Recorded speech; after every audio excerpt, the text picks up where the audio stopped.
Guys, not only do I see one, but two Cybertrucks. One's right here, the other one's right there. Look at that. And that's in a matte black wrap. But first time seeing the Cybertruck in real life, and wow, it's quite impressive. And like everybody says, it definitely attracts quite a bit of attention. It is massive.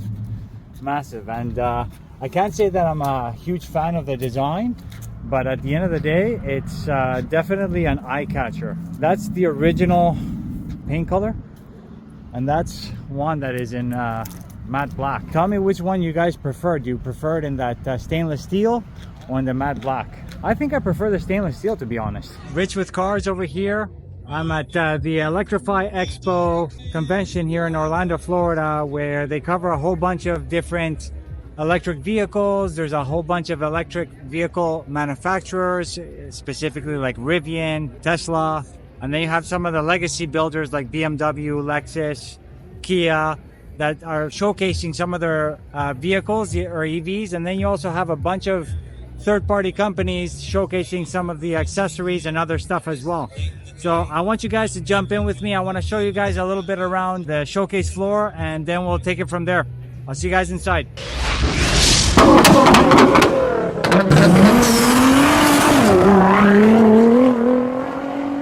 First, we got this modified Tesla Model Y. Looks kind of like a Model 3, but it's a Model Y that's slammed.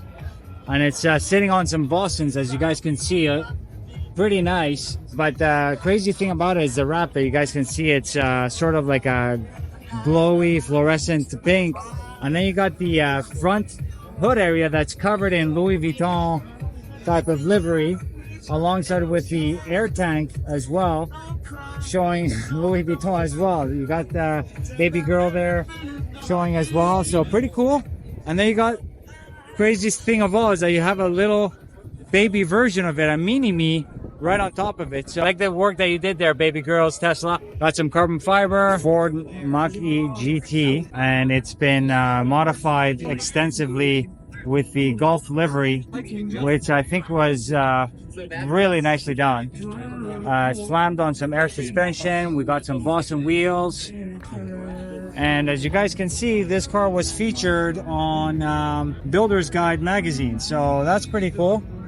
I got a chance before to speak with the owner. Apparently he was the first one to really modify extensively a Ford Mach-E GT, and nobody wanted to touch it, and he found a company that was willing to actually do it. So once he ended up doing the work that he wanted to do, he ended up getting all kinds of visibility, and he got contacted by Ford itself to basically help him promote his vehicle and sort of push the whole modification scene to new EV Ford owners as well. The Tesla stand right now, and showcasing here, they have the new Model 3.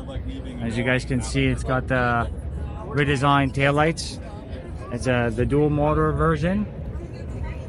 And there's a few changes that they made, especially with the suspension, that you cannot see. But aside from that, in terms of design, they did both the taillights and the headlights. Let me know what you guys think of how it looks. I mean, I'm not a big fan of it. A little bit reminiscent of a Mazda 3 in my opinion. But all in all, it's Tesla's bestseller alongside with the Model Y Cybertruck that's being showcased, and a bunch of people just waiting in line to have a seat inside of it. Of course, Cybertruck is getting a lot of visibility now and a lot of popularity just because of its design and its capabilities. And of course, mainly is the fact that you have the exterior exoskeleton, which is all in stainless steel, sort of indestructible as well. Excited to show you guys the Kia EV9 GT line. Kia has been coming out with some really nice products as of late, ever since they snatched some of the designers from Bentley, Audi Group, and all those European brands, especially BMW as well. And this EV9 really does a good job in terms of competing with some of the competition out there. They started off with the EV6 in terms of the SUV, and now they're coming out with the EV9, which is a, if I'm not wrong, it's a 3-row SUV, as you guys can see over here. And the interior does not disappoint, to be honest. It's very similar to what you see in the EV6. It's just a little bit more updated. And then of course you have these leg extensions, probably done as you're waiting to charge the vehicle. So it allows you to lie down and be a little bit comfortable. You can also see that this trim has a really nice speaker grille. So it's very nicely finished here on the interior. Compared to a lot of the other vehicles in the EV spectrum, this is actually not bad at all. You have your charging port over here, but then you have the rear over here with the third row seats up, and you still have quite a bit of space. A little bit of extra storage at the bottom there. And if we close the rear hatch over here, just wanted to show you guys a little bit of the rear design. Let's not forget, this is the GT line, Kia EV6 GT, not the GT line, but the GT. So this one's the one that's got 540 plus horsepower and does 0 to 60 in the threes. A few ways you can actually tell if this is a GT. One is by the calipers, because you got these fluorescent yellow calipers. And then of course, if you have access to the interior, it's through the seats, because the GT comes with these bucket seats, as you can see. And then you got the wheels as well, that's part of the GT.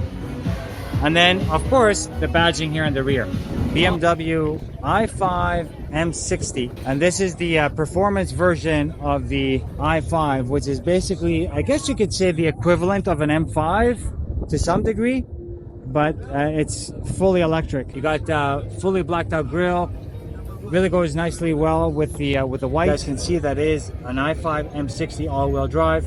MSRP of 84,100. You guys can see the interior. It's like a mocha finish, really nicely finished as well. You got that sort of crystal type of surround that goes around the entire interior of the vehicle. And then you got a massive screen that spans all the way from the gauge cluster to the infotainment screen. And then of course you have like a crystallized iDrive knob, and you have a few M parts like the steering wheel, the wheels.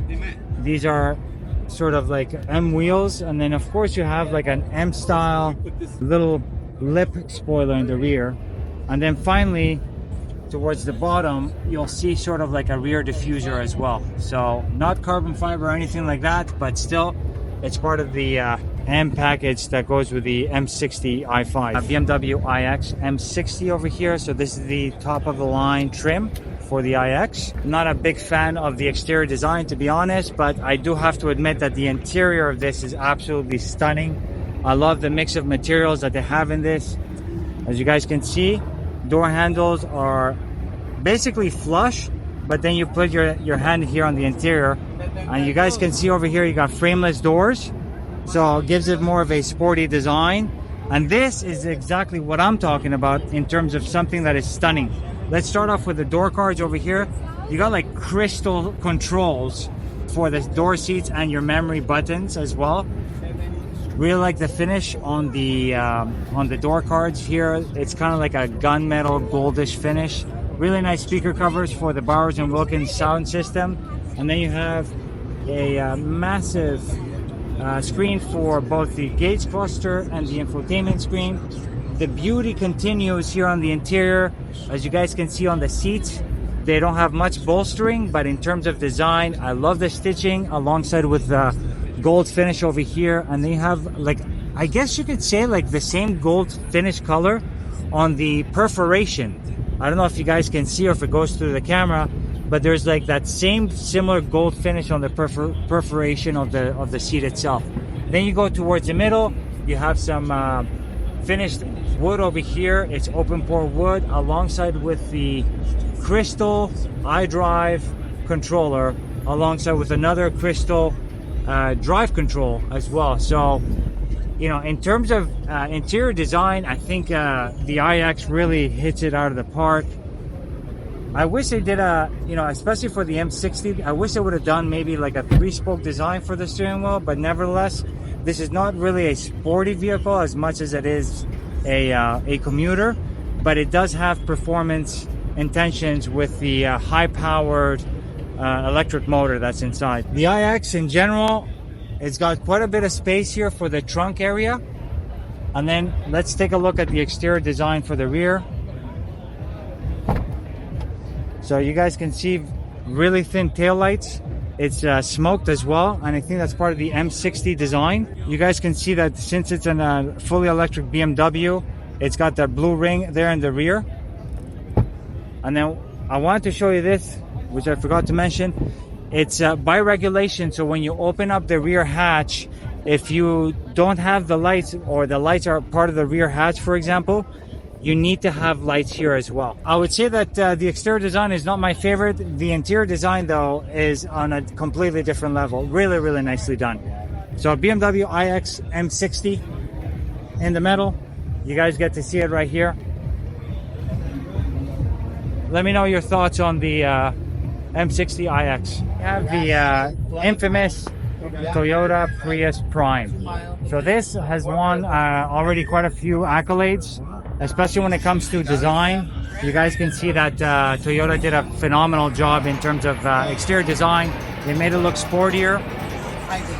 It kind of looks like, I guess you could say, a Ferrari Puro Sangue. The rear taillights also have a very sporty design. It kind of reminiscent to some of the Lexus vehicles where you have like a teardrop design here in the rear. The interior itself also has quite a bit of notable design changes. Now they have a very small gauge cluster that goes there in the front of the driver. I don't know if that's a gauge cluster or if that's a heads-up display, but nevertheless it still acts as the same thing. Ultimately, I think Toyota did a phenomenal job in terms of keeping the Prius very relevant by updating its design, both exterior and interior. The Rivian area, without actually showing you some Rivian vehicles. Unfortunately, we don't have the recently announced vehicles, but we do have the R1S and the R1T. Pretty cool thing about the Rivians is that you have like these accessories, like this tent that goes on top of the R1T. I mean, I don't know if I'd go on top there, especially it wouldn't be cool if you're, I guess, afraid of heights or if you're older. But you know, this is made for people that want to stay active and be in nature as well. So you have like a bunch of different vehicles from Rivian, like I said, R1T and R1S, and you'll see all the different accessories that each vehicle can come with as well. So guys, I hope you enjoyed this quick view of the Electrify Expo here in Orlando, Florida. I want to show you guys some of the cars that were on display over here. As always, thank you very much for all the likes, all the views, and make sure to comment below with any questions that you guys have, and I'll see you guys on the next one. Thanks guys, take care, bye bye.